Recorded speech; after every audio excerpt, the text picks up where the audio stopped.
Travel along, Catholic pilgrims, as we read letters from the voyages of St. Frances Cabrini as she traveled around the Western Hemisphere sharing the good news of Christ. Welcome, Catholic pilgrims. Today, as I mentioned at the end of the last episode, icebergs are all around in the water. This is some 22 years before the Titanic sinks because of hitting an iceberg, and as I was reading to prepare for today's episode, that's all I could think about was the Titanic and how terrifying it must be to have icebergs all around you. What's also crazy is that Mother Cabrini, as we've been reading, is sailing in April of 1890, and the Titanic sunk in April of 1912. So watch out for icebergs in the North Atlantic in April.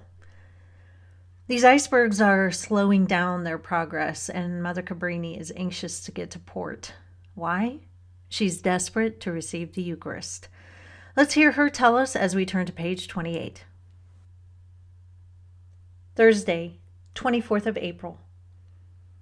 I write after having assisted at a spectacle quite new to myself and also new to some of the sailors.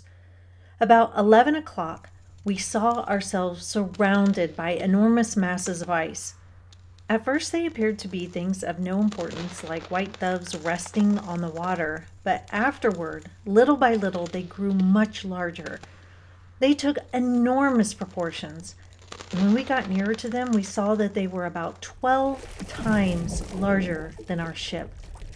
The captain reduced the speed of the engines and took a different route to avoid them, but for all that, at one moment, we were only a distance of about 60 yards from them. Now we see some of them in the distance.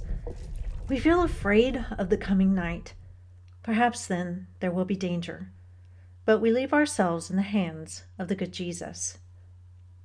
A gentleman who already had made 21 ocean voyages had never seen a spectacle like this before. This has precisely been reserved for us. These icebergs are similar to great fortresses with their cutting notches. The sea today is very tranquil. All the sisters are well except Sister Augustina, who still looks nearly half dead. First one thing and then another delays our arrival. According to our calculations, we shall not arrive before Tuesday. Imagine! We thought we should arrive in time to keep the feast of the patronage of St. Joseph. Instead, we shall have to pass the feast on sea and without Holy Communion. We are beginning to feel gravely the austerity of this painful fast.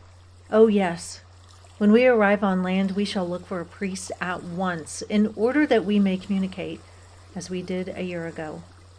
The marvelous spectacle, which is continually present to our vision, offers us a good preparation for Holy Communion, as we all see this is the work of Him, whom we so ardently desire to welcome in the small sanctuary of our souls. That is all for today, Catholic pilgrims. Come back tomorrow to see if Mother Cabrini and her daughters make any progress on the sea. Until then, live the faith boldly and travel well.